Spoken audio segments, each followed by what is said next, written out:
Alors, chez McLaren, on se plaint encore du calendrier de la F1 2022. Ah, ils sont pénibles, hein, tous ces écuries là qui se plaignent tout le temps, hein. Vous avez qu'à faire 2 équipes de mécanos, ils sont pas épuisés comme ça, hein. Et ça fera des emplois en plus, en plus.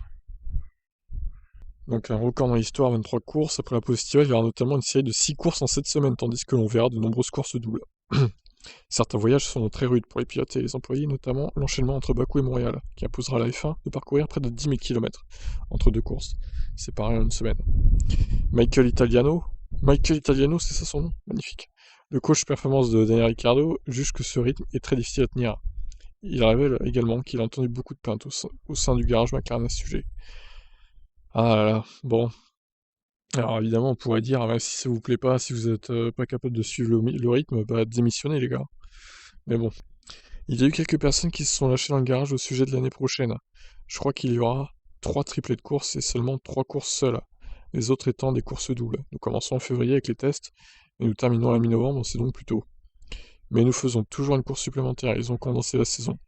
Il y a un triplé de courses durant laquelle nous allons de Singapour à la Russie, puis jusqu'au Japon, ce qui sera absolument fou du point de vue logistique et de la récupération.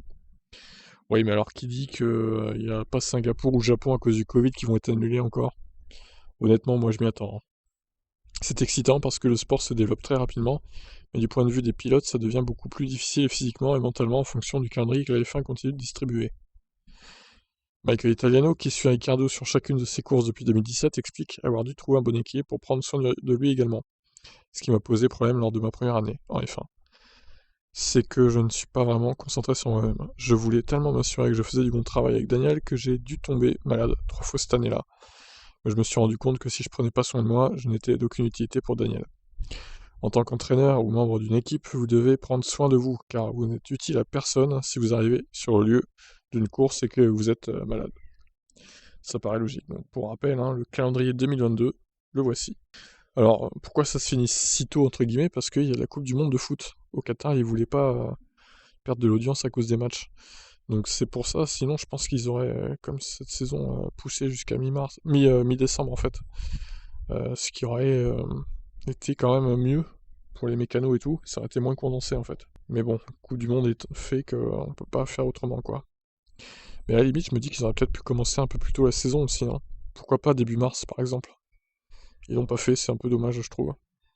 Quitte à avancer les essais privés à début février, ça aurait pu être une bonne idée. Bon, bah écoutez, je ne sais pas pourquoi ils ont fait ça. En tout cas, ça va être hardcore, 8 mois de F1. Et ça va nous réjouir, évidemment, nous, en tant que fans. Allez, je vous laisse réagir suite à ça. Ciao.